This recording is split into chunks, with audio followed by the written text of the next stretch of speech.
লজ্জা লাগে না বাজে মেয়েদের সাথে রাত কাটাস? ও যদি বাজে মেয়ে হয় তাহলে আমিও বাজে ছেলে। বাই দ্য ওয়ে, বাজে মেয়েকে ঘরে না তুললে হৃদয়ের ক্ষুধা মেটাবে কে? আমার সঙ্গে বেয়াদবি করছিস তুই? সজীব শুনেও না শোনার ভান করে মেয়েটার হাত ধরে টানতে টানতে বাইরে বেরিয়ে যায়।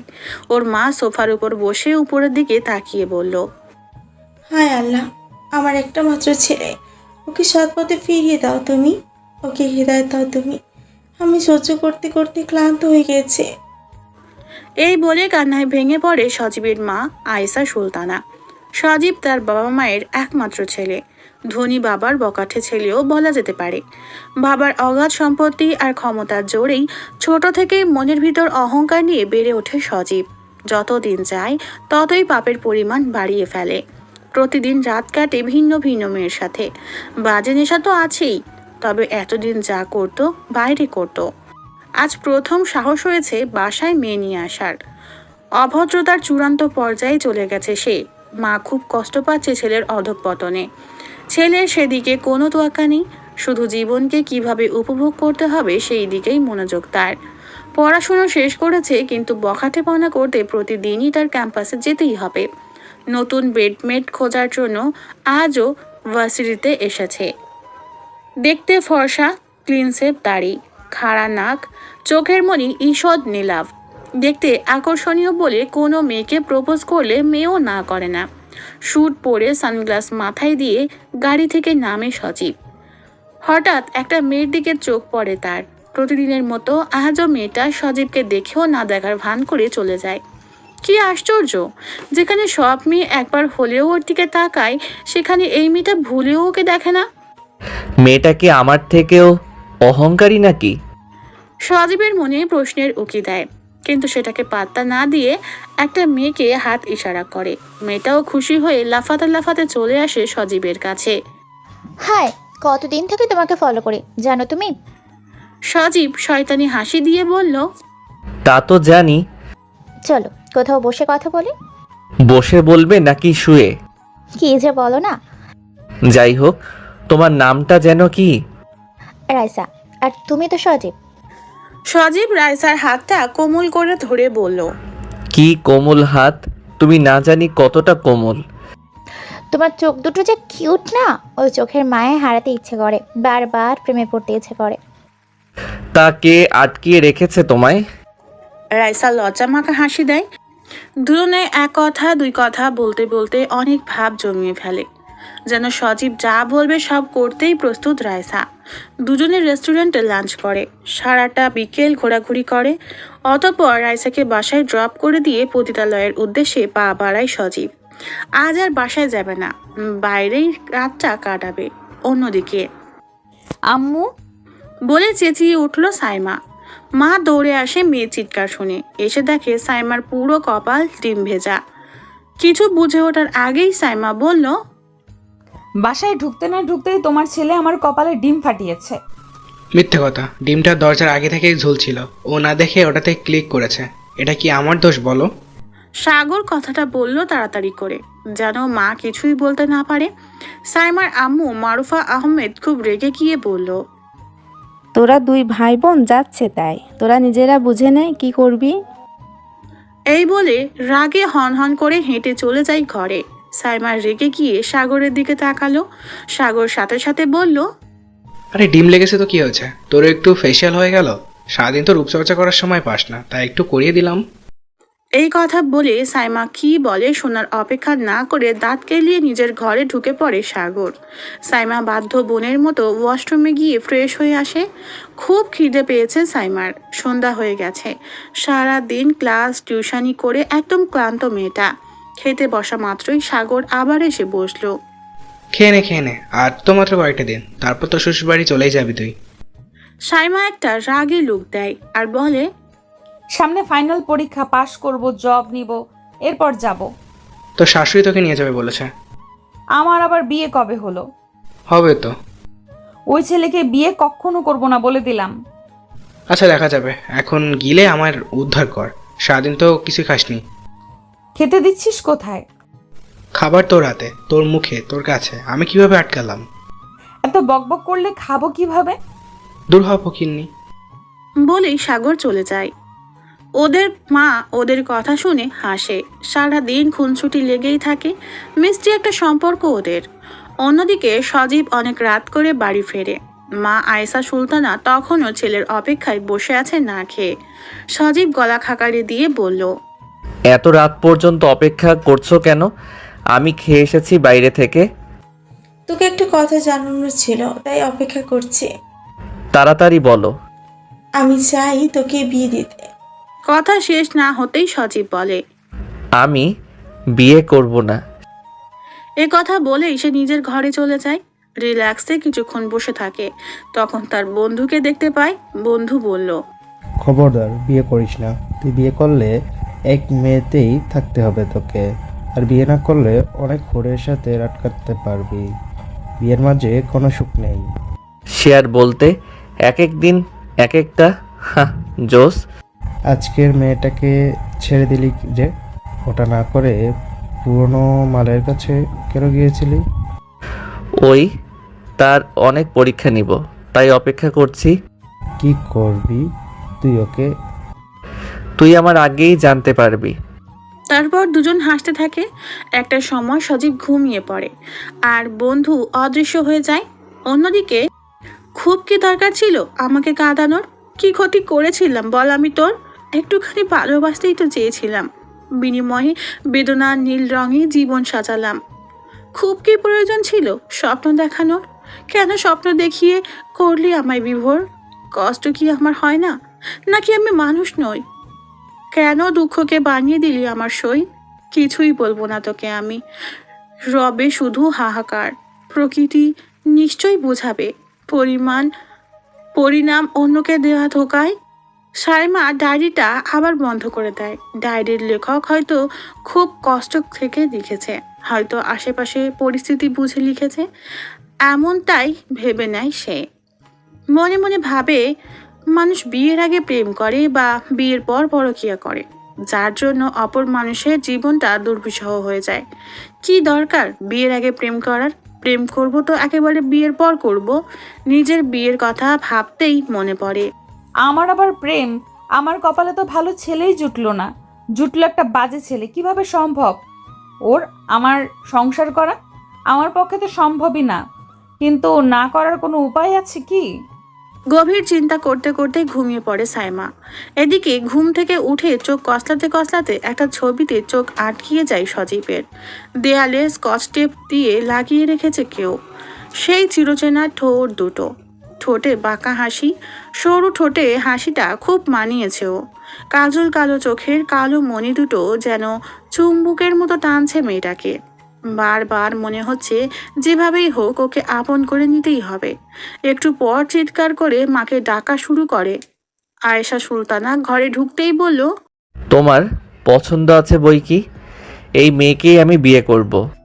আমি জানতাম তুই ওকে সামনাসামনি দেখলে জ্ঞান হারাবি, ও এতই সুন্দরী। তাহলে ওর দেখা কবে পাচ্ছি? তুই চাইলে আজই সম্ভব, আমার বান্ধবীর মেয়েও। সব ঠিক করে রেখেছো তাহলে? খুশিতে নাচতে নাচতে উঠে মায়ের হাতে চুমু দিয়ে বলে, আমি তোমার উপর অনেক হ্যাপি মাই ডিয়ার মম। হাতটা সরিয়ে নিয়ে আয়েশা বলল, যা দূর হ, আগে ফ্রেশ হয়ে আয়, তোর মুখ থেকে এই গন্ধ বের হচ্ছে। এরপর সজীব হাসতে হাসতে ওয়াশরুমে চলে যায়। আয়েশা সুলতানা খুশিতে মারুফা আহমেদকে ফোন দেয়। ও পাশ থেকে ফোন রিসিভ করে বলল, আসসালামু আলাইকুম, কেমন আছিস তুই? ওয়ালাইকুম আসসালাম। আলহামদুলিল্লাহ ভালো আছি, তুই কেমন আছিস? আলহামদুলিল্লাহ। আজ কি সাইমার সময় হবে? ও তো বেরিয়ে গেছে। ঠিক আছে, ওকে বাসায় চলে আসতে বলছি। দুপুরে তাহলে এখানে লাঞ্চ করিস। ইনশাআল্লাহ। আচ্ছা, এখন রাখছি। এদিকে মারুফা আহমেদ তাড়াতাড়ি মেয়েকে ফোন করে ডাকলেন। সাইমা ঘন্টাখানেক পর ফিরে আসলো। এত জরুরি কি দরকার আম্মু? ওরা আজ তোকে দেখতে আসবে। আমি বিয়ের আগে কোনো ছেলেকে মুখ দেখাবো না। একবার মুখ দেখাতে হয় মা, এ ব্যাপারে অনেক হাদিস আছে। হযরত মুগিরা বিন শুবা রাদিয়াল্লাহু বলেন, আমি জনৈক নারীকে প্রস্তাব দিলাম। এটা শুনে রাসূল সাল্লাল্লাহু আলাইহি ওয়াসাল্লাম আমাকে জিজ্ঞেস করলেন, তুমি কি তাকে দেখেছো? আমি বললাম না দেখিনি। তখন তিনি নির্দেশ দিলেন যে তুমি তাকে দেখে নাও। তোমার এই দর্শন তোমাদের মাঝে দাম্পত্য জীবনের প্রণয়ের ভালোবাসা গভীর হবার বড় সহায়ক হবে। কিন্তু আমি বিয়ের আগে কাউকে মুখ দেখাবো না, কারণ বিয়েটা না হলেও সেই ছেলে যদি তার কল্পনায় আমাকে আনে তাহলে আমার পাপ হবে। তুই ঘরে যা, পরে ওদেরকে বুঝিয়ে বলবো। সাইমা ঘরে এসে পায়চারি করতে থাকে। এই ছেলেকে পছন্দ তার কোনো কালই ছিল না, অথচ কিনা ওকেই বিয়ে করতে হবে। বিয়েটা কোনোভাবেই আটকানো যায় না। ভাবতে ভাবতেই ভাইয়ের টোকা পেয়ে সম্মিত ফিরে পায়। কিরে, বিয়ে ভাঙার প্ল্যান করছিস? বিয়েটা কি কিছুতেই ভাঙা যায় না? তুই কি অন্য কাউকে পছন্দ করিস? না, তুই কি জানিস না ভাইয়া, ইসলামে বিয়ের আগে প্রেম করা হারাম। প্রেমিক থাকলে বলতাম পালিয়ে যা, যখন নেই তখন বিয়ে করে নে। তুই কি আমার ভাই নাকি শত্রু? বাবা যা করেছে, বিয়ে তুই কিছুতে ভাঙতে পারবি না। বরং তুই যদি মানিয়ে নিতে পারিস তাহলে হয়তো পাপমুক্ত হবি। তাহলে আজই আমাকে বিদায় করে দে। ওই অসভ্যটার সাথে যখন আল্লাহ আমার বাঁধন লিখে রেখেছ, তখন এই অশুভ কাজকেই শুভ করে দে আজই। বাবা, বিয়ে করতে বোনের দেখি এত তাড়া। চুপ থাক ভাইয়া, বিয়ে করতে তারা না, বাবার পাপকে মুক্তি দেওয়ার তারা। বিয়েটা অবশেষে হয়ে গিয়েছিল সাগর আর ওর মায়ের জোড়াজুড়িতে। বিয়েতে অবশ্য সাইমার বাবা আসেনি, বড় ভাই হিসেবে সাগরই সাক্ষ্য দিয়েছিল অভিভাবক হিসেবে। কোনো সাজসজ্জা নেই, সাদামাটা লাল রঙের সুতির শাড়ি পরে সাইমা বসে আছে সজীবের ঘরে। শাশুড়ি নিজেই বসিয়ে রেখে গেছেন। বাধ্য বউয়ের মতো সাইমা কিছুক্ষণ বসে থাকে, এরপর ওয়াশরুমে গিয়ে অজু করে আসে, জায়নামাজ বিছিয়ে এশার নামাজ আদায় করে। কিছুক্ষণ বসে থাকে, পরে দুই হাত তুলে করুণ কণ্ঠে আল্লাহর কাছে বিচার দেয়। এটা কোন পাপের শাস্তি, আল্লাহ নাকি পরীক্ষা? বোঝার ক্ষমতা নেই আমার। তুমি আমাকে ধৈর্য দাও যেন এই বিপদ থেকে রক্ষা পেতে পারি। সাইমা জায়নামাজ তুলে দাঁড়াতেই সজীবের সাথে ধাক্কা খায়। কখন যে সজীব ওর পিছনে এসে দাঁড়িয়ে আছে খেয়ালই করেনি। তবে ধাক্কা খাওয়ার পরে সাইমার ভিতরে অসহনীয় তোলপাড় শুরু হয়। হৃদকম্পন বেড়ে গেছে বহুগুণে। কিছুটা সামলে নেয় নিজেকে, নিরাপদ দূরত্বে সরে যায় তাড়াতাড়ি। খেয়াল করে সজীব ওর দিকে অপলক তাকিয়ে আছে। সাইমা চোখ কটমট করে হাতের জায়নামাজ ওয়ার্ড্রবে রেখে দেয়। সজীব ততক্ষণই সাইমার খুব কাছাকাছি এসে দাঁড়ায়। সাইমা আচমকা ভয় পেয়ে সজীবকে ধাক্কা দেয়। খবরদার আমার কাছে আসবেন না, কোনো বউ নয়। সজীব সাইমার রূপে যত না বিমোহিত ছিল, ব্যবহারে ততটাই বিরক্ত হয়ে যায়। কণ্ঠটাও চিনতে দেরি হয় না। এই মেয়ে সেই মেয়ে যাকে সে অসংখ্যবার দেখেছে, তবে চিনতে পারেনি। অপরিচিতাকে বউ হিসেবে পেয়েও রাগী গলায় বলল, তাহলে বিয়ে করলে কেন? এইটাকে বিয়ে বলে না, এক প্রকার হুমকিই বলা চলে। তাছাড়া আপনার মতো নারীর লোভীর সাথে কি আমার মতো ক্ষুধা ভীরু মেয়েকে মানায়? তাই বুঝি? তাহলে তো ইসলামে স্বামীর খেদমত করতে বলা আছে, তা অস্বীকার করবে কিভাবে? নাকি আল্লাহকে অস্বীকার করবে? এখন রাসূলুল্লাহ সাল্লাল্লাহু আলাইহি ওয়াসাল্লাম বলেছেন, যদি কোনো পুরুষ তার স্ত্রীকে বিছানায় আহ্বান করে আর স্ত্রীর অস্বীকার করার ফলে স্বামী রাগান্বিত অবস্থায় রাত্রি যাপন করে, তখন ওই স্ত্রীর উপর ফেরেশতারা অভিশাপ করতে থাকে। সাইমা চুপসে যায়। সজিত মুচকি হেসে সাইমার দিকে এগিয়ে আসে, মনে মনে প্রার্থনা শুরু করে, আল্লাহ, এই অসভ্যর হাত থেকে তুমি মুক্তি দাও আমার। শাড়ির আঁচল মাথা থেকে ফেলে দেওয়াতে সাইমা ভয়ে চোখ বন্ধ করে নেয়। গলায় কিছু অনুভব করে, পরক্ষণে চোখ মেলে দেখে একটা এক চিহ্নিত লকেট সহ চেন সাইমার গলায় পরিয়ে দেয় সজীব।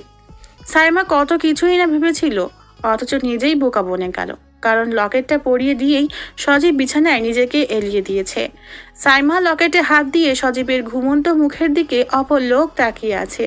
ও যদি খারাপ ছেলেই হয় তাহলে কিভাবে সুন্দরী বউকে রেখে ঘুমাতে পারে? তারপর সাইমা ড্রেসিং টেবিলের সামনে গিয়ে দাঁড়ায়, নিজেকেই প্রশ্ন করে, সত্যিই তুই সুন্দর তো?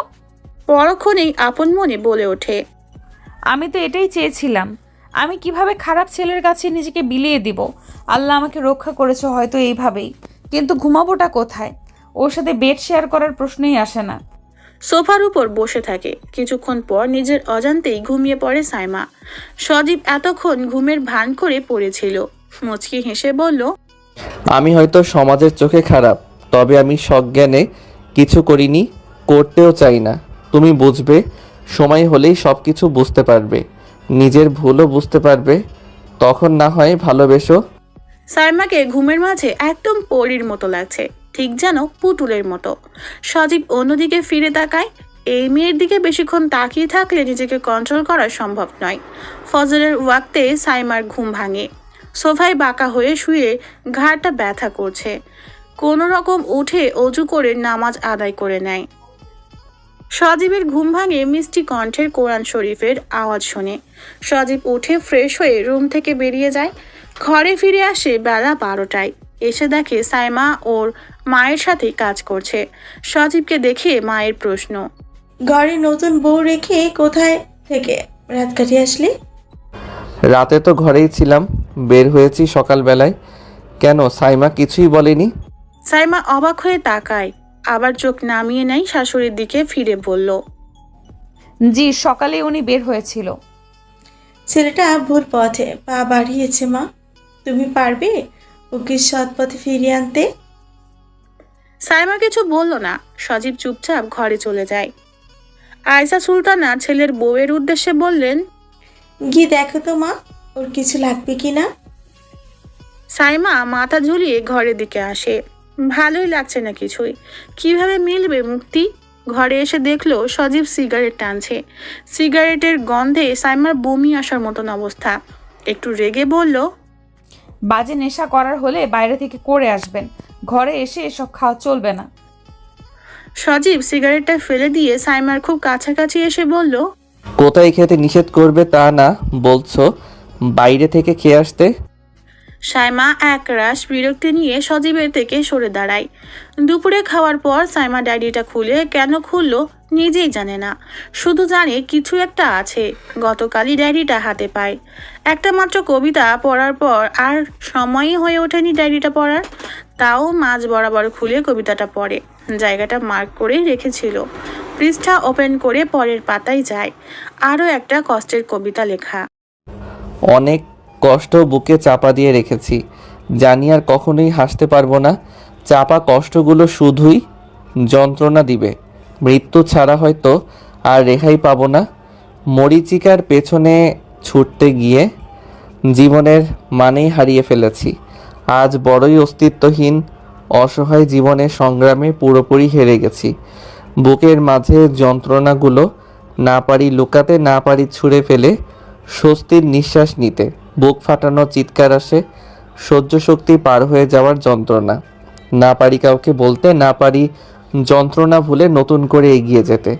মানসিক কষ্টগুলো শুধুই একার, যা বহন করার শক্তিও হারিয়ে গেছে।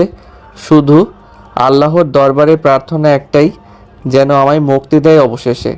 নাই কোনো আক্ষেপ, কোনো অভিযোগ। তোর নতুন করে পথ চলার শুভ সূচনা হোক।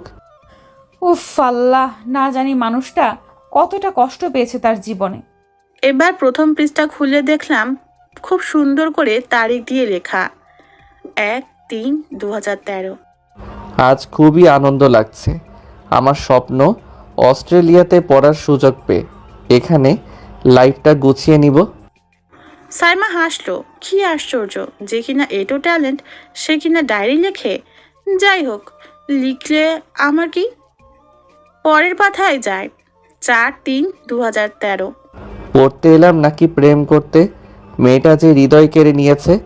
বাংলাদেশি ফ্যামিলি, তবে জন্ম এখানেই।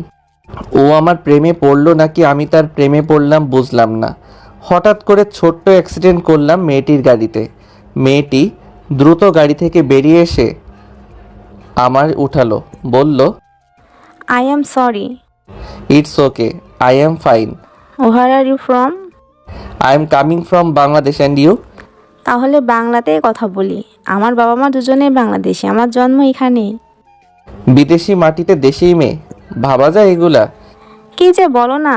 যাই হোক, তুমি তো আমার ক্লাসমেট, বলতে গেলে ফার্স্ট ক্লাসেই ছোটোখাটো ক্রাশ খেয়েছি। তাই বুঝি দৃষ্টি আকর্ষণ করার জন্য এই অ্যাক্সিডেন্টটা করিয়ে দিলে? অ্যাক্সিডেন্ট ও অ্যাক্সিডেন্টই, এটা কি ইচ্ছাকৃত করা যায়? কি মায়াবী তার হাসি, বিশেষ করে তার গোলাপি ঠোঁটগুলো খুব টানছিল আমায়। প্রেম নাকি আকর্ষণ কিছুই জানি না। পরের পাতায় গেল সাইমা। 9/3/2013। প্রপোজ কেমন করে করতে হয় কিছুই বুঝতাম না, তবে ওর জন্য অপেক্ষা করছিলাম অনেকক্ষণ। রোশনি আমার জীবনে আলো নিয়ে এসেছে। লং স্কার্টের সাথে ফুলহাতা গেঞ্জি পরে মাথায় হিজাব পেঁচিয়ে এসেছিল সেদিন। ওকে এতটা মায়াবতী লাগছিল, মনে হচ্ছিল ওকে আমার চাই চাই। পকেটে চকলেট ছিল, সেটা বের করে এগিয়ে দিয়ে বললাম, তুমি কি আমার চকলেটের অর্ধেক ভাগ সারা জীবনের জন্য নিতে চাও?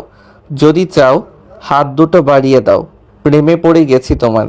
রোশনি চকলেটের সাথে আমার হাত প্রথমে ধরে। একটা মেয়ের হাত এত কোমল কিভাবে হয়? সাইমা পরের পৃষ্ঠা উল্টাতে যাবে এমন সময় খেয়াল করলো সজীব এসে দাঁড়িয়ে আছে বারান্দায়। সাইমা দ্রুত ডায়েরিটা লুকিয়ে ফেলে। সজীবকে দেখে ডায়েরিটা কেন লুকালো সে নিজেও জানে না, তবে ডায়েরির প্রতি তার নেশা লেগে গেছে। এক অদ্ভুত নেশা, এক অজানাকে জানার নেশা। যতক্ষণ না শেষ করতে পারবে ততক্ষণ শান্তি আসবে না। এরই মাঝে আয়েশা সুলতানা এসে বললেন, সজীব আর তুমি কোথা থেকে ঘুরে আসো, দুজনের সাথে পরিচিত হয়ে দেখবো, ভালো লাগবে। আম্মা আমি যাব না। বারান্দা থেকে এসে সজীবের সোজাসাপটা কথা। সাইমা উঠে গিয়ে বলল, আমারও কোথাও যাওয়ার ইচ্ছে নেই আম্মু। সাইমার মুখে আম্মু শুনে আবেগে আপ্লুত হয়ে যায় আয়েশা সুলতানা। সাইমাকে অনেক আদর করে বেরিয়ে যায়। সজীব দরজাটা লাগিয়ে দেয় সাথে সাথে। সোফায় সাইমা বসেছিল, ঠিক তখন সজীব একেবারে সাইমার সামনাসামনি এসে বসে।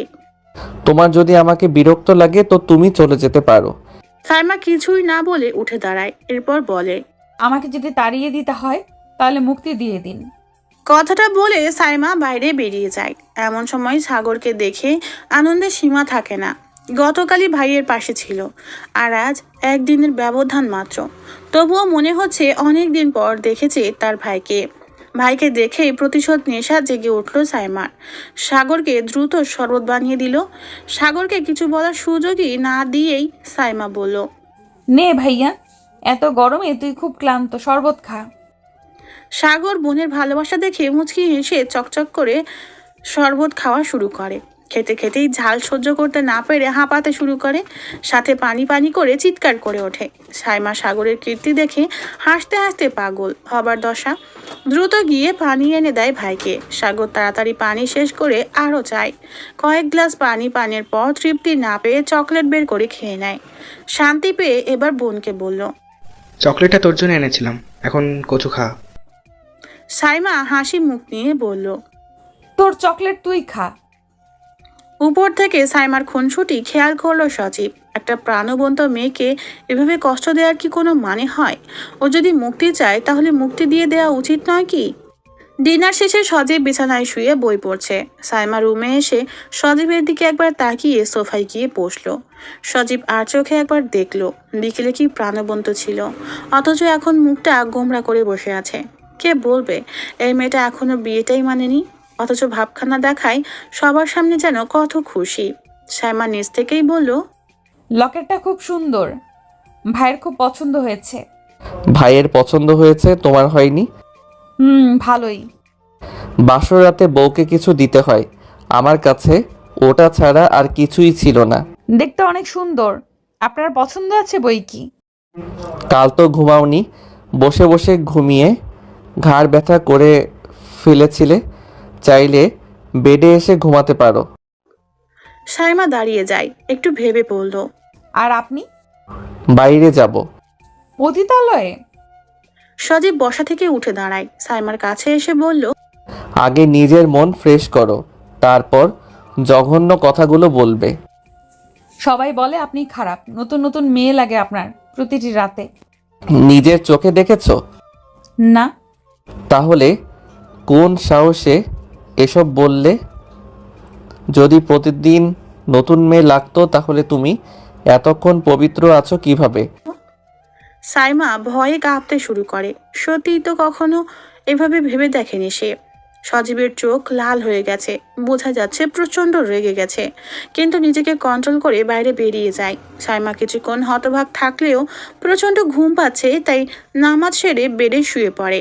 ক্লান্তিতে ঘুমিয়ে পড়ে পরক্ষণেই। শীতের শেষ দিনে যথেষ্ট গরম হলেও রাতে ভালোই ঠান্ডা পড়ে। সাইমা ভোরে ঘুম থেকে উঠে নামাজ পড়ার পর কোরআন শরীফ পড়ে। বাইরে যেতে খুব ইচ্ছা করছিল বিদায় রুম থেকে বের হয়। ছাদের সিঁড়ি খুঁজে আস্তে আস্তে ছাদের দিকে যায়। ছাদের দরজা খোলা দেখে একটু অবাক হয়ে যায় সে। সবচেয়ে বেশি অবাক হয় ছাদের এক কোণায় রাখা দোলনার উপর সজীবকে ঘুমোতে দেখে। এক পা দুপা করে কাছে এগিয়ে যায়। এত ঘুম এসেছিল যে উনি গিয়েছিল জানার প্রয়োজন বোধ করেনি। ঠান্ডাতে কুঁকড়ে গেছে একদম। ঘুমন্ত অবস্থায় একদম নিষ্পাপ লাগছে ওকে। সাইমা নিজের অজান্তেই সজীবের মাথায় হাত রাখে। সজীব ঘুমের ঘোরে সাইমার হাত ধরে ফেলে। সাইমা হাত ছাড়ানোর চেষ্টা করলে সজীবের ঘুম ভেঙে যায়। হাতটা ছেড়ে দিয়ে উঠে বসে। সাইমা একটু রাগী গলায় বলল, ছাদে শুয়ে ঠান্ডা লাগিয়ে কি আমার থেকে সেবা পাওয়ার আশা করছেন? সজীব কি বলবে বুঝতে পারছে না। ঘুমের ঘোরে বলল, আর একটু ঘুমাতে দাও, ঘুম আসছে খুব। নিচে গিয়ে ঘুমান। এখানে শুয়ে থেকে কি প্রমাণ করতে চাচ্ছেন আমি দজ্জাল? বরকে রাতে ঘর থেকে বের করে দিই?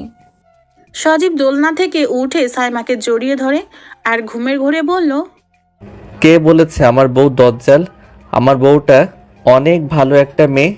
সজীবের এভাবে জড়িয়ে ধরা দেখে নিজের ভিতরে শিহরণ বয়ে চলেছে। না পারছে সরিয়ে দিতে, না পারছে শক্ত করে জড়িয়ে ধরতে। হৃৎপিণ্ডটা খুব জোরে জোরে চলতে শুরু করেছে। এক প্রকার শান্তিও পাচ্ছে।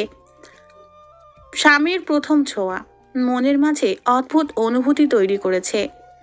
সজীবের নিজেরও হার্টবিট বেড়ে গেছে। সাইমাকে ছেড়ে দিয়ে ছোট করে সরি বলল, এরপর দ্রুত নিচে নেমে যায়।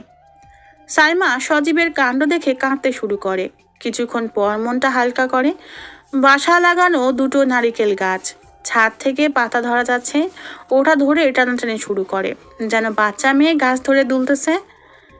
কিছুক্ষণ পর মনটা হালকা করে নিচে নেমে আসে। ধনী পরিবারের বউ, কাজ নেই তেমন। বুয়া ব্রেকফাস্ট রেডি করে দিয়েছে।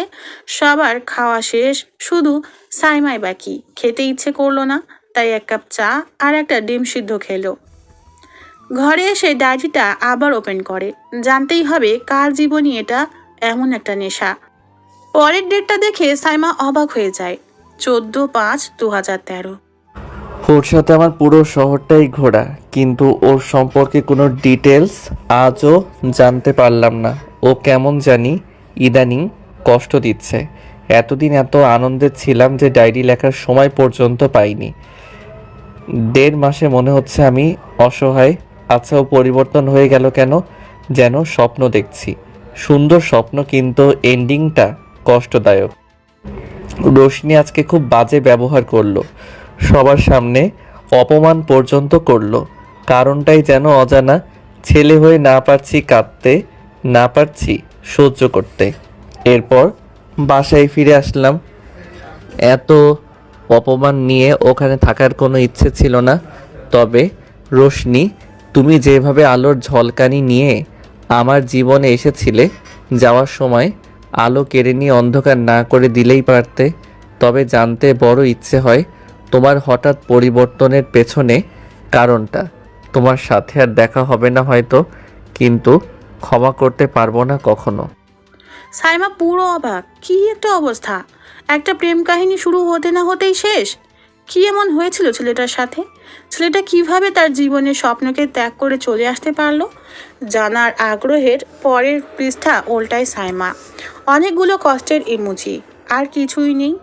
এর পরের পাতায় 1 বছর পরের ডেট, 6/2/2014। ইচ্ছে না থাকলেও অনার্সে আবার ভর্তি হলাম। বাবা মায়ের মুখ নিচু করে আর কতকাল থাকবো? 9/3/2014। হ্যান্ডসাম হওয়ার সুবাদে মেয়েরা শুধু প্রপোজ করে। অন্তরে পুষে রাখা রাগটা হুট করেই বেড়ে যায়। প্রেমের নামে মেয়েগুলোকে ফাঁদে ফেলে ওদের আসল রূপগুলোকে ওদের বাবা মায়ের কাছে ধরিয়ে দেওয়া। 3টি মেয়েকে শাস্তি দিয়েছি, এতে হয়তো ভালোই হয়েছে। এত কম বয়সে কিসের প্রেম? হ্যাঁ, 26/5/2014। আজ আমি পুরো ভার্সিটির মেয়েদের কাছে খারাপ, কেননা ওরা না বুঝে প্রপোজ করে আর আমি তার রেকর্ড করে ওদের বাবা মায়ের কাছে দিয়ে দেই। সবাই খারাপ ছেলে হিসেবেই ডাকা শুরু করলো। আমিও নিজেকে খারাপই ভাবি। আমার খারাপ হবার বিনিময়ে মেয়েগুলো যদি ভালো থাকে। জীবনে হয়তো দ্বিতীয় প্রেমে পড়েছি, তাও আবার শুধু চোখের প্রেমে। নবীন বরণে এসেছে, মানে ফার্স্ট ইয়ারে। থাকুক না এই প্রেম অন্তরে। একবার ভুল করেছি, আর ভুল করতে চাই না। সাইমার কেমন যেন খটকা লাগলো। ও তো নিজেই 2017-তে ভর্তি হয়েছিল, আবার ডায়েরি খুলে 5/10/2018। ফাইনাল পরীক্ষায় ভালোভাবেই পাশ করলাম, কিন্তু স্বপ্নটা পূরণ করতে পারলাম না। মেলবোর্ন ইউনিভার্সিটিতে চান্স পেয়েও তোমার জন্য গ্র্যাজুয়েশন করতে পারলাম না রোশনি। তবে দেখে নিও, পিএইচডি করতে ঠিকই আসবো। সেদিন তোমাকে খুঁজে বের করে জবাব নেব। এরপর অনেকগুলো পাতায় কিছুই নেই। এরপর কয়েকটি কবিতা আর কিছু ড্রয়িং, হয়তো রোশনিকে আঁকার চেষ্টা করছিল। এরপর 9/12/2019। মাস্টার্স পরীক্ষা শেষ। জবের ইচ্ছে নেই, বাবার যত টাকা আছে যথেষ্ট। তবে আবার অস্ট্রেলিয়া যাব। মাত্র 2 দিন আগের লেখা। আজ প্রথম 31st নাইট উদযাপন করলাম। একটু ড্রিঙ্কস করে ফেলেছি বিধায় একটা মেয়েকে মেরে দিলাম গাড়ি দিয়ে। উফ, মেয়েটা খুব আঘাত পেয়েছিল। ওকে ট্রিটমেন্ট দিব কোথায়? চারদিকে হইচই। উপায় না পেয়ে বাসায় আনলাম। জানতাম না ও পতিতা ছিল। ফার্স্ট এইড বক্স দিয়ে কিছু টাকা দিয়ে বিদায় করে দিচ্ছি। এমন সময় নিজের মা ও পুরো ঘটনা না জেনে ভুল বুঝলো। শালা আমার কপালটাই খারাপ। মাত্র 2 দিন আগের লেখা। কোথাও নাম নেই, কি আশ্চর্য। কয়েকটা পাতা উল্টাতেই থাকে, একটা পাতায় চোখ আটকিয়ে যায়। ব্র্যাকেট দিয়ে লেখা সাইমা সজীব, দুজনের নামই এস দিয়ে। কি আশ্চর্য। তার মানে ডায়েরি সজীবের। আর ও খারাপ ছেলেও না, কিন্তু ওর কাছে ডায়েরিটা রাখলো কে? ডায়েরিটা আমি কত খুঁজেছি জানো? ওটা তোমার কাছে গেল কি করে? নাকি চুরি করেছো? সজীব সাইমার হাত থেকে ডায়েরিটা কেড়ে নেয় আর একটু রাগীভাবে কথাগুলো বলল। সাইমা শান্ত হয়ে একটু চিন্তা করে মিষ্টি গলায় জবাব দেয়। ডায়েরির লাস্ট কথাগুলো জানুয়ারির 1 তারিখে। সেদিন কার সাথে কথা বলেছিলেন আপনিই ভেবে বলুন, কারণ সেদিনই আপনার ডায়েরিটা চুরি হয়ে গেছে। সজীব একটু ভেবে বলল। সেদিন রাইসার সাথে ঘুরেছি, ও চুরি করেছে তাহলে? সাইমা অবাক হয়ে জিজ্ঞেস করে। কি যাতা বলছেন? কোন রাইসা? তোমার 1 বছরের জুনিয়র, তোমার ডিপার্টমেন্টের। ভাইয়ার হবু স্ত্রীর নামও তো রাইসা। তার মানে কি ওই আপনার সাথে ঘুরেছে? ও, এই জন্যই তোমার ভাইয়া কোনো ঝামেলা ছাড়াই বিয়েতে রাজি হয়ে গিয়েছে? সবই তো বুঝলাম, তাহলে আমার বাবাকে টাকা দিয়েছিলেন কেন? আমি দেইনি, তোমার বাবাই চেয়ে নিয়েছিলেন। ওনার ব্যবসায় ক্ষতি হয়েছিল, অনেক টাকা ঋণ হয়ে গেছে। যদিও উনি বলেছিলেন পরে দিয়ে দিবে। অথচ আমি বাবাকে ভুল বুঝেছিলাম। গবেট যে। কি? ভুল শুনোনি, সত্যি তুমি গবেট। হ্যাঁ, আমি গবেট। তাহলে পতিতালয়ে কেন যেতে তুমি? সবই জেনে ফেলেছো দেখছি। এটা আগে থেকেই জানতাম, কিন্তু ডায়েরিতে পতিতালয়ে কেন যেতে লেখা নেই। বিশেষ করে নতুন যারা আসতো ওদের কিনে নিয়ে মুক্ত করে দিতাম, আর সারা রাত থাকতাম ওদের জীবনী শোনার জন্য। তাছাড়া একজন পুরনো মেয়ে ছিল, ওর বাচ্চা ছোট। অতটুকু বাচ্চাকে রেখে অন্য পুরুষের সাথে রাত যেন না কাটাতে হয়, সেটার জন্য ওকে টাকা দিতে হতো। আর আমার ছবি তোমার ঘরে কে টাঙিয়েছে? তোমার আম্মু। আমার আম্মুকে দিয়েছে, উনি টাঙিয়েছে।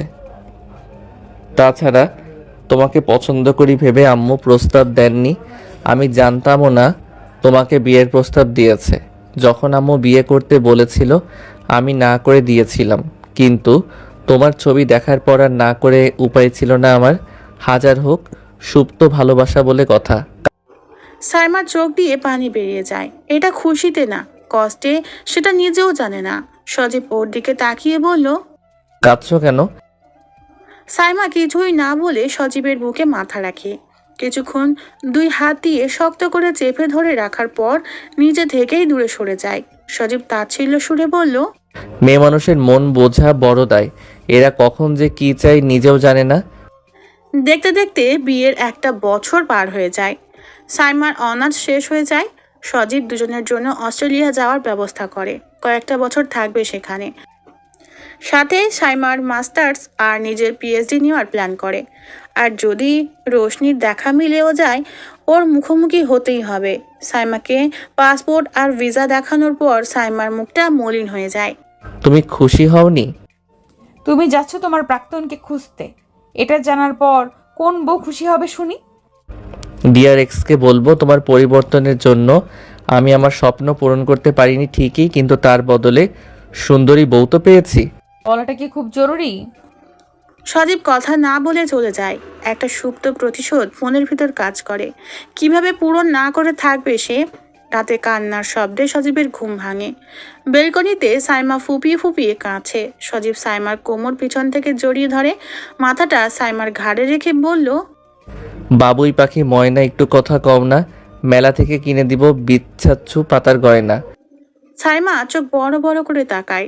সজীব আবার বলল, সুন্দর চোখ দুটোতে কান্না মানায় না। বিয়ের সময়ও তো এমন করে কাঁদনি, তাহলে আজ কেন? তখন হারানোর কিছু ছিল না, মনের ভেতর চাপা ক্ষোভ থেকে বিয়েটা করেছিলাম। তবে আজ ভয় লাগছে, ওই বিদেশের জন্য যদি আমায় ভুলে যাও। আশ্চর্য তো, ও কি এতদিন আনম্যারিড আছে নাকি? সেই 2013 সালের কথা, আর এখন 2021। সাইমা একটু শান্ত হয়, তারপর বলল, তোমার দেওয়া বিচ্ছাদ্য পাতার গয়না পরে তোমার বুকে ঘষে দেব, মজা হবে তাই না? দুজনই কিছুক্ষণ হাসে। এরপর ভালো মেয়ের মতো সজীবের বুকে মাথা রেখে রাতটা পার করে দেয়। মেলবোর্ন বিশ্ববিদ্যালয় একটি পাবলিক গবেষণা বিশ্ববিদ্যালয়।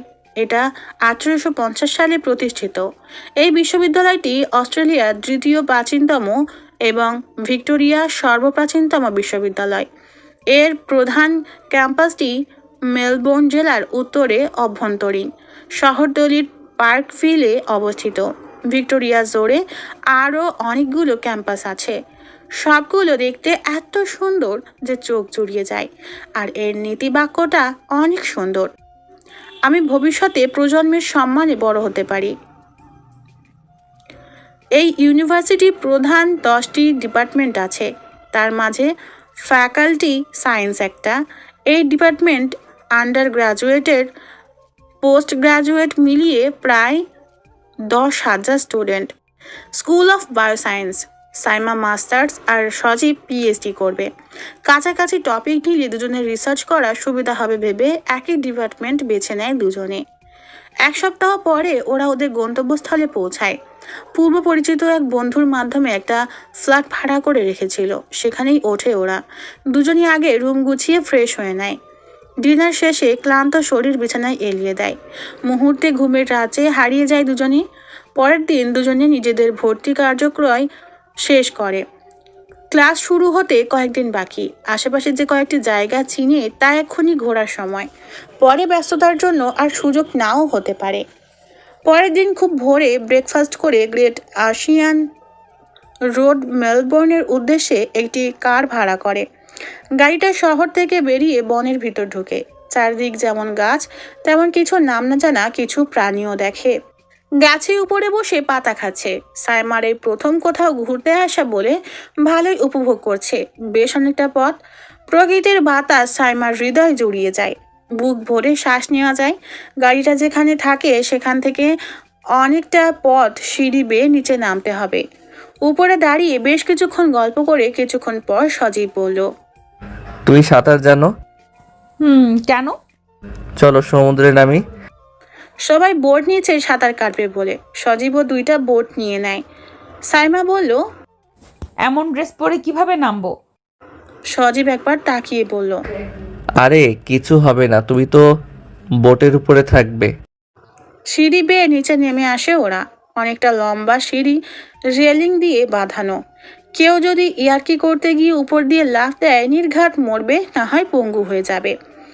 প্রাকৃতিক সৌন্দর্যের নীলাভূমি, সাগরের বুকে দালান দাঁড়িয়ে আছে। সাইমার খুব ইচ্ছে করছে জায়গাগুলোতে হাত দিয়ে ছুঁয়ে দিতে, মাথায় বুদ্ধিও চলে আসে। বোট তো আছেই, সাঁতার কেটে হলেও যাবে। পাহাড়কে সমান্তরালভাবে কেটে অনেকটা নিচে দিয়ে সমুদ্র, ঠিক এমনটাই মনে হয়। সমুদ্রের মাঝে ছোট ছোট পাহাড় যেন উঁচু হয়ে দাঁড়িয়ে আছে। একটা জায়গায় নিচের দিকে সরু আর উপর দিকে বেশ চওড়া পাহাড়টা। সাইমার ওখানে গিয়েই ছবি তোলার ইচ্ছে হয়। চাদর আর জ্যাকেটটা খুলে একপাশে রেখে দেয় সাইমা। সজীবকে যাওয়ার আগে বলে যায়, কয়েকটা ছবি স্মৃতি হিসেবে রাখতে চাই। যাবে ঠিক আছে, কিন্তু খবরদার বোট থেকে নামবে না। কতটা গভীরতা ওখানে জানা নেই। ওরা একটু ভোর ভোর এসেছে, তাই লোকজন কম ছিল বিধায় সাইমা পানিতে নামার সুযোগ পাচ্ছে। মানুষ বেশি থাকলে সাইমার ভেজা শরীর কাউকে দেখতে দিত না সজীব। রোশনির সাথেও আগে এখানে এসেছিল সে। রোশনি সমুদ্রে নামবে বলে সেদিন খোলামেলা ভাবেই এসেছিল সজীবের সাথে। সজীব না চাইতেও রোশনির শরীরের দিকে চোখ যাচ্ছিল। রোশনি শুধু হেসেই বলেছিল, বি কুল বেবি, এখানে এগুলো নর্মাল, আমি এসব পোশাকেও অভ্যস্ত।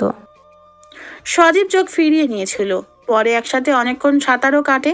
রোশনি অনেকটা সময় সাঁতার কাটার ছলে সজীবকে আঁকড়ে ধরে রেখেছিল।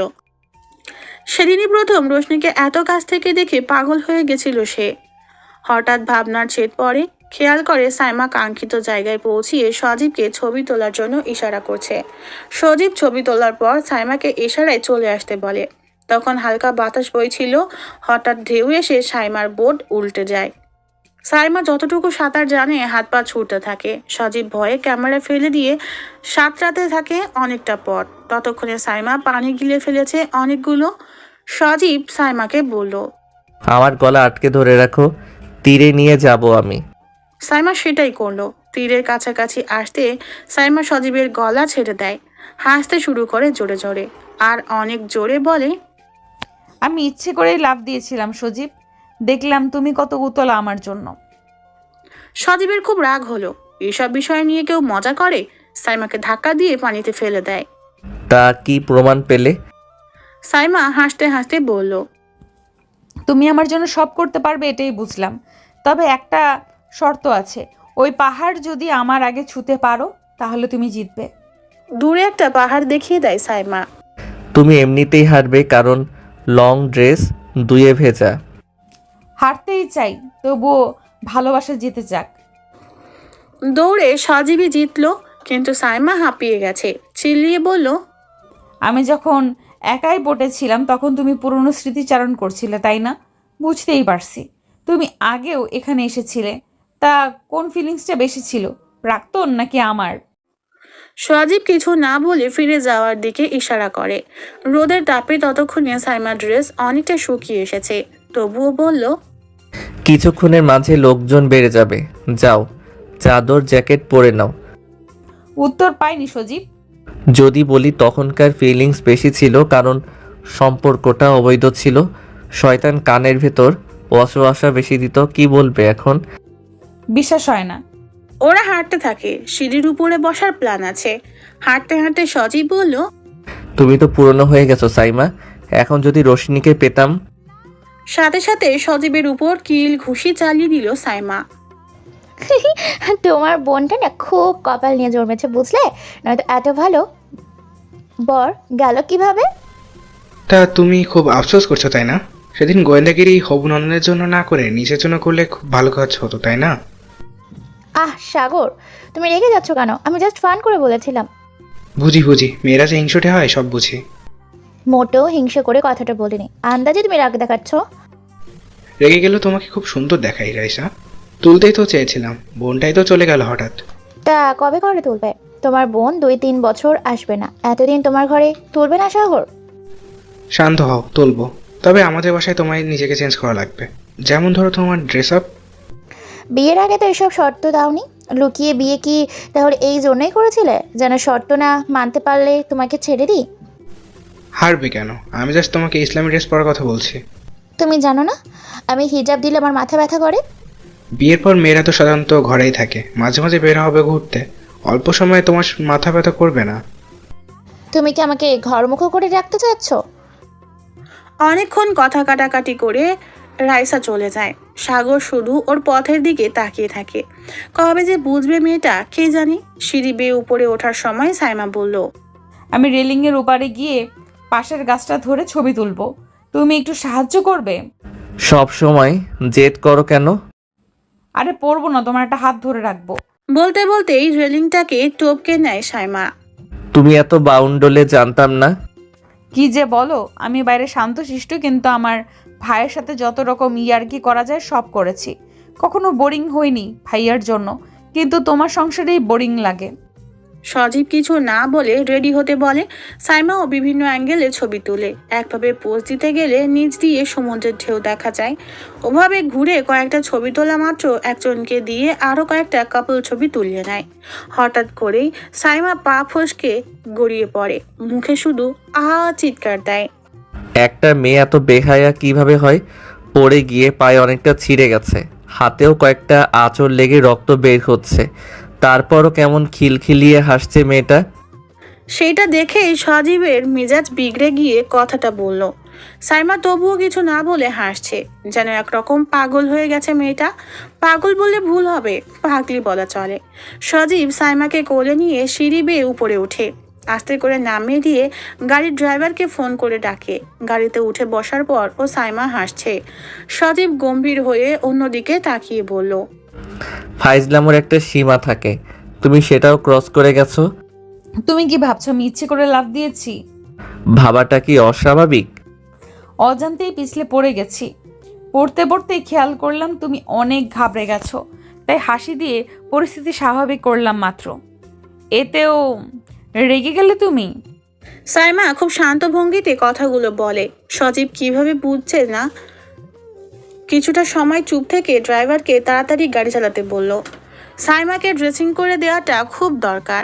কয়েক মিনিট পরেই সাইমার দিকে চোখ পড়তেই সাইমা আধার কালো মুখ দেখল। সাইমার মতো হাসি খুশি মেয়েকে মন খারাপ করে থাকাটা একদম মানায় না। সাইমার গাল দুটো টেনে বলল, কিসের এত রাগ? সাইমা সজীবের হাত সরিয়ে দেয়, অভিযোগের সাথে বলল, এমনিতেও পা হাত দুটো জ্বলছে, গালটাকেও জ্বালিয়ে দিল। সজীব যেন পুরোপুরি বোকা বনে যায়। রাগ করলেও দোষ, আদর করলেও দোষ। সজীবকে চুপ হয়ে যেতে দেখে সাইমা বলল, খুব ভালো লেগেছে যখন এতগুলো সিঁড়ি উঠিয়েছ। তারপরও নাকি তোমাকে ভালোবাসি না, শুধু দোষ খুঁজে বেড়াও। একবার ভাবো, রোশনির রূপের বর্ণনা দিয়েছ, ওকে হারিয়ে বিরহে কবিতা লিখেছ, কিন্তু আমার জন্য কিছু লেখনি। শুধু নাম জেনে আর চোখ দেখে কি স্বপ্ন সাজানো যায়? যেদিন ছবি রেখেছি মনের ভাব প্রকাশ করব ভেবে ডায়েরি খুঁজতে গিয়ে দেখি সেটা নেই। এটা কি আমার দোষ? জানতাম মেয়েরা সব কিছুতে জেতার জন্য তর্ক করে, এখন দেখছি ভুল জানি। নিজের পক্ষে কথা বলা কি তর্ক করে? জানতাম না মহারানী। দুজনেই মুচকি মুচকি হাসছে। কিছুক্ষণ পর সাইমা হাসতে হাসতে বলল, অ্যাক্সিডেন্ট না হলে দিনটা ভালোই যেত।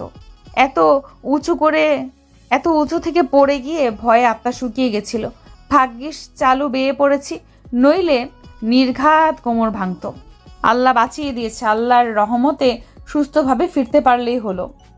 সারাদিন বেরোনোর, ডাক্তার দেখানো, ওষুধ কেনা, রেস্টুরেন্টে খাওয়া দাওয়া করে ওষুধ খাওয়া, বিকেলে একটু হাঁটা, সব করতে করতে বাসায় আসতে একদম সন্ধ্যা।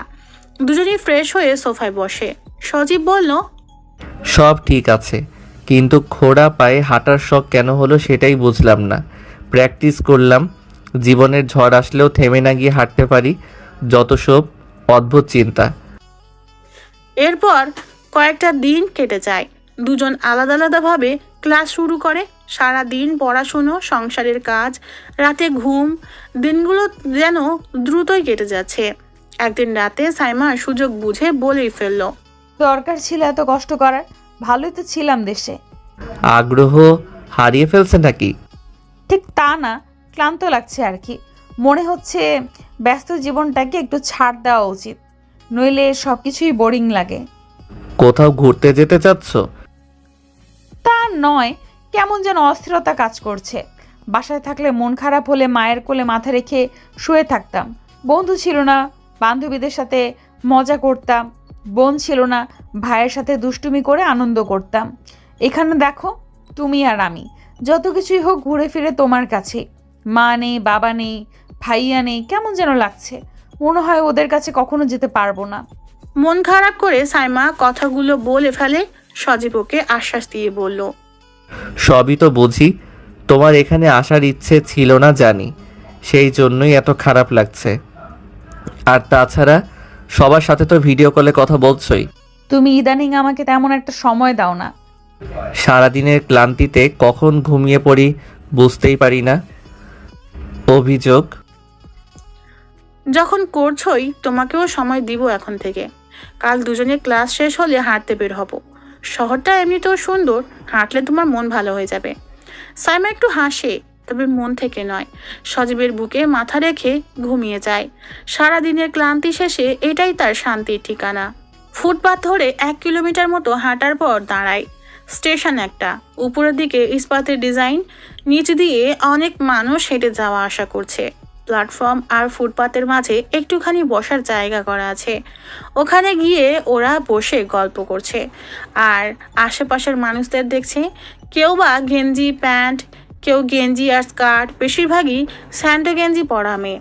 আর ট্রাউজার পরা মেয়েগুলোর পুরো শরীরটাই বোঝা যাচ্ছে। সাইমার খুব রাগ হয় ওদেরকে দেখে। নিজেকে কেমন যেন জঙ্গলি মনে হয় ওদের মাঝে। বাংলাদেশে একটা বিদেশি মেয়ে ঘুরলে দেশিরা যেমন ঘুরে ঘুরে দেখে, ঠিক তেমনটাই মনে হচ্ছে সাইমার কাছে। ওকেই সবাই ঘুরে ঘুরে দেখছে, যেন পুরো শরীর ঢেকে রেখে অন্যায় করে ফেলেছে। বিরক্তি নিয়ে সজীবকে বলল, তুমি কি উঠবে নাকি এখানেই বসে থাকবে? রেগে গেলে যে হঠাৎ? নিজেকে সার্কাসের বস্ত্র মনে হচ্ছে। সবাই দেখো কিভাবে দেখছে। বাদ দাও, তুমি খোলামেলা ভাবে আসলে এমন হতো না। এখানে ওরা পর্দা করা মেয়েদের বাঁকা চোখে দেখে, তাও তো বোরখা পরনি, তাহলে তোমাকে গিলে খেত ওরা। হঠাৎ একটা মেয়ের দিকে সজীবের চোখ আটকে যায়। পরক্ষণে চোখ ফিরিয়ে নিয়ে সাইমাকে বলল, চলো উঠি, প্রেজেন্টেশন রেডি করতে হবে, তাছাড়া আরও অনেক কাজ বাকি আছে। কি কাজ? নতুন একটা টপিক দিয়েছে, থিসিস করতে হবে। তবে এই টপিকটা ভালো করে স্টাডি করলে জীবনে শুধু সাফল্যই ধরা দিবে। কি সেটা? পরে বলবো, এখন যাওয়া যাক। এরপর ওরা রেস্টুরেন্টে ঢুকে নাস্তা করে নেয়। পরে একটা কার ভাড়া করে বাসায় চলে আসে। বাসায় আসার পর সাইমা ডিনারের ব্যবস্থা করতে যায় আর সজীব ফেসবুকে ঢুকে সময় পাস করার জন্য। ফেসবুকে ঢুকেই খেয়াল করে নতুন ক্লাসমেটের ফেসবুক আইডি রিকোয়েস্ট এসেছে। প্রেজেন্টেশনের কাজ একসাথে করার সময় ছেলেটার সাথে পরিচয় হয় সজীবের। কাজের ফাঁকে পরিচয় হয়। ওর নাম মাহমুদ সালেহ। অস্ট্রেলিয়ার মুসলিম পরিবারে জন্ম, কিন্তু মুসলিম ভাবধারা ছিটে ফোটাও নেই। হয়তো বংশের টানে খ্রিস্টান ধর্ম গ্রহণ করেনি, কিন্তু ওদের সব কালচারারই মনে প্রাণে গ্রহণ করেছে। রিকোয়েস্ট অ্যাকসেপ্ট করবে কি না ভাবতে ভাবতে অ্যাকসেপ্ট করেই ফেলে। অ্যাকসেপ্ট করার পরে আফসোস করতে থাকে, যদি না করতো তাহলেই ভালো হতো। চোখে এক ফোঁটা পানিও চলে আসে। এরই মাঝে সাইমা এসে সজীবকে ডাকে। সজীব ফেসবুক লগ আউট করে ডাইনিংয়ে গিয়ে বসে। ভাত মুরগির সাথে সালাদ তৈরি করেছে সাইমা। সবজি করার সময় পাইনি, আজ এগুলো দিয়ে খেয়ে নাও।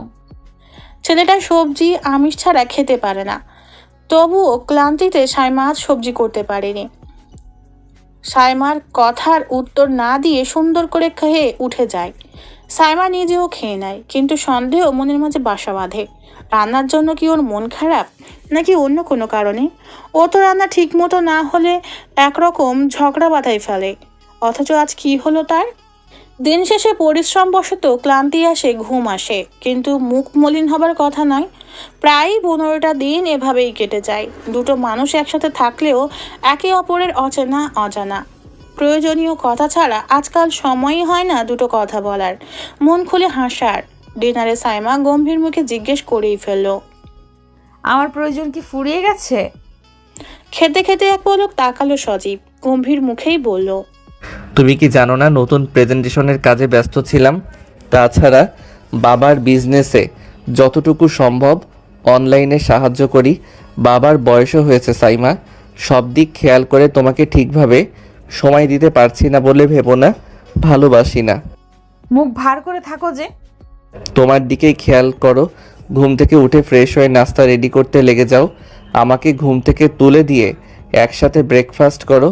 ক্লাস, প্রেজেন্টেশন, ঘর গোছানো, আবার রান্না বান্না, রাতের খাওয়া সব কিছু মেনটেন করতে গিয়ে তুমি কতটা হ্যাপি থাকো বলো তো? তুমি সারাদিন কাজ করে নিজের খেয়ালটাও রাখতে পারো না, একটু পরিপাটি করে নিজেকে গুছিয়ে রাখার সময় পর্যন্ত পাও না। তাহলে দূরত্বের দোষ কি শুধু আমার একার? সাইমার চোখ দিয়ে 2 ফোঁটা জল গড়িয়ে পড়লো। সজীব খেয়াল করেও আটকালো না। সজীব আবার বলতে শুরু করলো। আমি এখানে আমার সংসারের কাজ করার জন্য বুয়া দিতে পারি না, এটা আমার ব্যর্থতা। কি করব বলো? এখানে সব কিছুই কস্টলি, তাছাড়া বাবার বিজনেসে হাত দিয়ে কিছুটা হলেও উন্নতি হয়েছে, এক্সট্রা আয় আসে ওখান থেকেই। বুঝতেই তো পারছো এখানে সব কিছুর খরচ কেমন। সাইমার মাথায় হাত বুলিয়ে দেয় আর বলে, হুম, আর কেঁদো না তো, এখানে সারা জীবন থাকবো না, সব কিছু ঠিক হয়ে যাবে। এতটুকু স্পর্শ সাইমার জন্য সুখ বয়ে আনে। কাঁধে মাথা রেখে ঘুমিয়ে পড়ে সাইমা। বাধ্য হয়ে সজীব সাইমাকে ঘরে শুইয়ে দিয়ে এসে বাসনকোসন পরিষ্কার করে। ফ্রেশ হয়ে এসে শুয়ে পড়ে সাইমার পাশে। সংসারে কত ঝামেলা হবে, টুকটাক ঝামেলার সমাধান না করলে সেটা অনেক বড় আকার ধারণ করে। ভুল বোঝাবুঝির থেকে সম্পর্কের ইতি পর্যন্ত হয়ে যায় অনেক সংসারে। যার জন্য এত কিছু, সেই মানুষটাই এককালে অজানা হয়ে যায়। প্রেজেন্টেশন সম্পর্কে আলোচনা করতে করতে মাহমুদ বলল, You have to go out to get information. If I don't work in the field, I will never be able to complete the presentation in the right way. তথ্য নিতে বাইরে যাওয়া লাগবে না, মাঠে কাজ করলে কখনো সঠিকভাবে অর্থ দিয়ে প্রেজেন্টেশন সম্পন্ন করতে পারবো না। ঠিক বলছো, চুরির কোনো ক্ষেত্রই নাই এখানে। তথ্য আগের কারো থেকে মিথ্যে বসিয়ে দেওয়া যায়, এতে না কিছু শেখা হয় না কাজটা ভালো হয়, ভালো কিছু অর্জন করা যায়। When will you stay? যত দ্রুতই সম্ভব, কারণ এটা শেষ করে থিসিসের কাজ শুরু করতে হবে। Yes, the presentation is divided into groups. The thesis has to be done alone. হ্যাঁ, প্রেজেন্টেশন বলে 2 জন করে গ্রুপ ভাগ করে দিয়েছি। থিসিস তো একাই করা লাগবে। কথার পাশাপাশি কাজ চালিয়ে যায় দুজনে। সিদ্ধান্ত নেয় আগামীকালই যাবে ডাটা কালেকশন করতে। পরের দিন সাইমাকে বাসায় ড্রপ করে বিকেলে ডাটা কালেকশন করতে যায় ওরা। কাজ শেষ করতে বাজে প্রায় 9:30। মাহমুদ এমন সময় বলল, রোদে গরমে প্রচণ্ড ক্ষুধা লেগেছে, কাছেই আমার বাসা, চলো নাস্তা করে নেই। সজীব কি মনে করে বলল, না থাক, তুমি যাও, বাসায় আমার স্ত্রী একাই আছে। বেশি সময় লাগবে না, 2 মিনিটের পথ। সজীব বারবার না করতে পারলো না, মাহমুদকে ফলো করে। মাহমুদ বাসায় কলিং বেল দিলে একজন বয়স্ক মহিলা দরজা খুলে দেয়। মাহমুদ পরিচয় করিয়ে দেয় তার আম্মা বলে। সজীব সালাম দিলে মহিলা ব্রু কুঁচকে তাকায়। সজীবের মনেই ছিল না এরা নামমাত্র মুসলিম। মনে মনে নিজেকে ধিক্কার দিতে শুরু করে, ইস, কি মেয়েটাই না করলাম। নাস্তা করে গল্প জুড়ে দেয় সজীব। ভদ্রমহিলা প্রথমে সজীবকে খুব ইজিলি না মানলেও পরে ভালোই গল্প জমিয়ে দেয়। সজীবের বিদেশে আসা, দেশে ফেরা, বউকে নিয়ে স্বপ্ন পূরণ করার জন্য আবার বিদেশে আসা, সব গল্পই করে ফেলে। মহিলাও গল্পের মাঝে বলে ফেলে তার হাজবেন্ড 2টা বিয়ে করেছে। এরপর থেকে মাহমুদকে একটু কষ্ট করেই বড় করেছেন। এখন একটু আশার আলো দেখলেও ছেলের ভবিষ্যৎ নিয়ে খুব ভাবতে হয়। সজীবও জিজ্ঞাসা করে মাহমুদের বাবা খোঁজ করে কি না এখন। এতে মহিলা জবাব দেন, আগে আসতো না, কিন্তু এখন প্রায় আসে, কারণ ওর ব্যবসায় লস হয়ে গেছে। দ্বিতীয় পক্ষের মেয়েটার বিয়ে দেওয়া লাগবে, টাকার প্রয়োজন আছে হয়তো। সজীব ফেরা মাত্র সাইমা ওর জড়িয়ে ধরে আর আস্তে করে ভয়ার্ত স্বরে বলে, আজ হঠাৎ লোডশেডিং হলো, খুব ভয় পেয়েছিলাম। তোমারও তো প্রেজেন্টেশন করা লাগবে, সেগুলো কবে শুরু করবে? সাইমা কি প্রশ্ন করলো আর কি উত্তর পেল? মিজাজটা বিগড়ে গেলেও শান্ত হয়ে বলল, ফ্রেশ হয়ে এসো, ডিনার করতে হবে। সজীব কথা না বাড়িয়ে কাজগুলো সেরে ফেলে। কথা বাড়ালে ঘুমের ক্ষতি হবে, না ঘুমালে পরের দিন পরিশ্রম করতে পারবে না। রাতে ঘুমানোর সময় সজীব দেখলো সাইমা অন্যদিকে ঘুরে শুয়ে আছে। সাইমার মাথায় হাত রেখে বলল, সেদিন স্টেশনে একটা মেয়েকে দেখলাম, কোলে ফুটফুটে একটা বাচ্চা নিয়ে দাঁড়িয়ে আছে। খুব ইচ্ছে করে আমাদের ঘরেও এমন একটা মেয়ে আসুক, কিন্তু কি আর করবো বলো, আগে ফিরে যাই, সব স্বপ্ন পূরণ করে দিব। সাইমা অভিমানী কণ্ঠে বলল, ফিরিয়ে তো নাও যেতে পারি। আল্লাহ ভরসা। যাই হোক, আজ মাহমুদ ওর বাসায় নিয়ে গিয়েছিল, ভাবছি নেক্সট সানডে ওদের ইনভাইট করব। ঠিক আছে, একা থাকতে থাকতে বোরিং লাগে। যাক, তাও কাউকে পাওয়া গেল গল্প করার জন্য। সাইমার ঘুম আসার পরপরই সজীব ফেসবুকে ঢুকে আদরেবল রোশনি নামে একটা আইডি মাহমুদের পোস্টে কমেন্ট করে প্রতিনিয়ত। ওকে, সেটা জানার জন্য খুব আগ্রহ জাগে সজীবের মনে। আশার হাল ছেড়ে দিয়ে নিজের কাজে মন দেয় সজীব। মাহমুদের বাসায় সবাইকে দাওয়াত দেয় শনিবার রাতের ডিনারে। বেশ আনন্দেই রাত কাটে মাহমুদের পরিবারের সাথে। কথা বলে সাইমা নিজ দায়িত্বে সব কাজ করে অতিথি আপ্যায়নের। 6টা মাসে দুই পরিবার একে অপরের আত্মীয় হয়ে ওঠে। সজীব ততদিনে রোশনির আশা ছেড়ে দিয়েছে, সাইমার সাথে আনন্দেই দিন পার করছিল। এদিকে মাহমুদের বোন মনিকার বিয়ে ঠিক হয়। সেখানে সজীব সাইমার দাওয়াত পড়ে। কাজের অজুহাতে সজীব না যেতে চাইলেও সাইমা বলল, ওনারা এত আশা করে ডেকে গেল, আর তুমি যাবে না? না গিয়ে আর উপায় আছে? তোমার বোনের বিয়ে বলে কথা। ও মা, ও আমার বোন হলো কবে? এতদিনে যে ভাব করে ফেলেছো, বোন তো বলতেই পারি। তা ঠিক বলেছ, ও তোমার বন্ধুর সৎ বোন হলেও অনেক মিশুক একটা মেয়ে। এই কয় মাসে অনেক গল্প করেছে সে, ওর বিয়েতে না গেলেও নয়। খুব রাগ করবে মেয়েটা। আচ্ছা, আমি ভিনদেশি বন্ধু বানিয়ে ফেললাম, অথচ তুমি বানালে না যে? কেন, মনিকা কম কিসে? দুজনই কিছুক্ষণ হাসে। নেক্সট সানডে হঠাৎ করেই বিয়েটা ঠিক করেছে মাহমুদ। সাইমা বরাবরের মতো নিজেকে লং ড্রেসের সাথে হিজাবে আবৃত করে। তবুও এই ড্রেসটা একটু বেশি গর্জিয়াস ছিল। সোনালি পাথরে আবৃত পেস্ট রঙের ড্রেস সজীব নিজেই পছন্দ করে এনে দিয়েছিল, কিন্তু সাইমার পরা হয়নি, অকেশন পায়নি। তাই এইবার সজীবের ইচ্ছেতেই সেজেছে সাইমা। ওড়নাটা ভালোভাবে নিলেও মাথায় হিজাব পরে একদম নর্মাল ভাবে। দুই হাতে দুইটা পাথরের চুড়ি পরে নেয়, একটা আংটি পরে রিং ফিঙ্গারে। অতি সিম্পল সাজ হলেও সাইমার সৌন্দর্যের কারণে অসম্ভব সুন্দরী লাগছিল ওকে। সজীব শুধু একবার ওর দিকে তাকিয়ে বলে, সৌন্দর্য তোমার করে মোরে বিমোহিত। সাইমা মৃদু হেসে সজীবের চুলগুলোতে হাত বুলিয়ে দেয়, তারপর বলে, নীল শেরওয়ানিতে তুমিও কিন্তু জোস। আমার হৃদয়ের রাজা তুমি, যত পারো করো বাস। এখন তাড়াতাড়ি চলো। দুজনই হেসে রওনা দেয়। সন্ধ্যার সময় সজীব সাইমা ক্লাবে যেতে না যেতেই সজীবের গায়ে বিয়ার ফেলে দেয়। সাথে সাথে মেয়েটা সরি বলে ক্ষমা চায়, কিন্তু সজীব বিরক্তি নিয়ে তাকিয়ে মেজাজ চরম খারাপ হয়ে যায়। একটা পিচি মেয়ে কিনা বিয়ার খাচ্ছে, তাও আবার অন্যের ড্রেস নষ্ট করে। মেয়েটা কয়েকবার সজীবের কাছে ক্ষমা চাইলে সজীব পাত্তা না দিয়ে সাইমাকে বলল, আজ চলো ফিরে যাই, মুডটাই নষ্ট করে দিয়েছে এখানে। এত মাথা গরম না করে ওয়াশরুমে যাও, ড্রেসটা পানি দিয়ে ধুয়ে নাও, এরপর ফিরে যেও। এভাবে কিভাবে যাবে বলো? সজীব ওয়াশরুমে যাওয়ার জন্য ঘুরলে একটা মেয়ে এসে সরি বলে বসলো। আমার মেয়েটা না বুঝে ভুল করে ফেলেছে, ওকে মাফ করবেন প্লিজ। সজীব বিরক্তি নিয়ে মেয়েটার দিকে তাকিয়ে বলল, যেমন মায়ের চরিত্র তেমন মেয়ে। আমার চরিত্র নিয়ে বাজে কথা বললেও আমার মেয়েকে নিয়ে বাজে কথা বলবেন না। একটা মদখোর মেয়ে আবার কতটা ভালো? বিয়ার খাওয়া খারাপ নাকি? আনস্মার্ট কোথাকার। আনস্মার্ট হতে পারি, ক্যারেক্টারলেস না। চারিদিকে অনেকেই দেখছে। ঝগড়ার জন্য কেউ মজা নেয়, কেউ না বুঝে হাঁ করে তাকিয়ে আছে। সাইমা কিছু না বুঝতে পেরে সজীবের হাতটা শক্ত করে ধরে ইশারা করে চুপ হয়ে যাওয়ার জন্য। ততক্ষণে মেয়েটা সাইমাকে উদ্দেশ্য করে সজীবকে বলল, বউটাও দেখি আনসোশ্যাল, তার আবার দেমাগ। বউ নাকি আবার রক্ষিতা। আমার বিয়ে করা বউকে না জেনে বাজে ভাষা দিলে সেটা তোমার ক্যারেক্টারের সাথে বেশ মানায়। সাইমার মেজাজ খারাপ হয়ে গেল।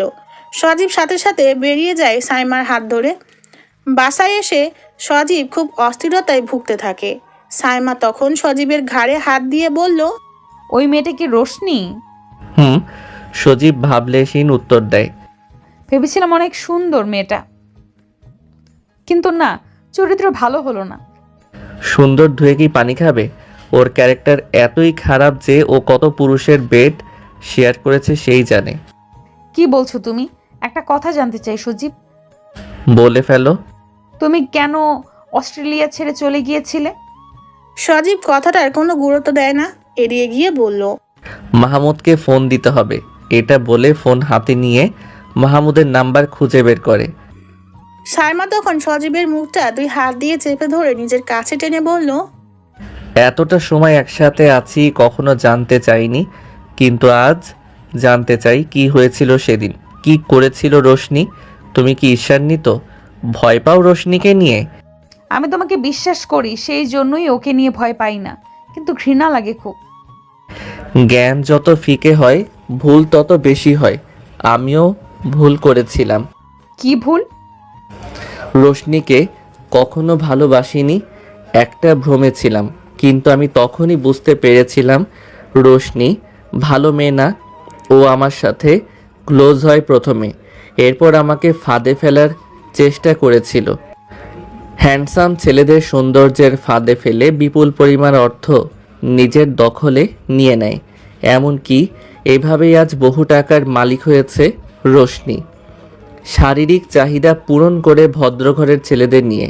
এরপর গোপনে ভিডিও ধারণ করে অতিমাত্রায় ভদ্র ছেলেদের ব্ল্যাকমেইল করে টাকা চেয়ে না দিলে থানায় কেস করে দেয় ধর্ষণের। সজীবকে শুধুমাত্র রূপের ফাঁদে ফেলে একসাথে ঘুরতে যায়। অনেকটা ক্লোজ হওয়ার পর খুব কাছ থেকে দেখতে চায় রোশনি। একদিন প্রপোজ করেই ফেলে রুম ডেটের, কিন্তু সজীব সাফ জানিয়ে দেয় তার দ্বারা শারীরিক সম্পর্ক করা সম্ভব না। এতে সজীবেরই দোষ হয়ে যায়। পরের দিন ক্লাসে গেলে সবাই হাসাহাসি শুরু করে সজীবকে দেখে। সজীব প্রথমে পাত্তা না দিলেও পরে বুঝে ওকে নিয়েই সবাই হাসছে। একজন তো পরক্ষণেই বলে ফেলে। সজীবের লজ্জায় মুখ লাল হয়ে যায়। প্রচুর রেগে কিছু বলার আগেই রোশনি বলে ওঠে, আর বলিস না, ওর লিঙ্গই নেই। কত আশা করে ওকে রুমে নিয়ে গিয়েছিলাম।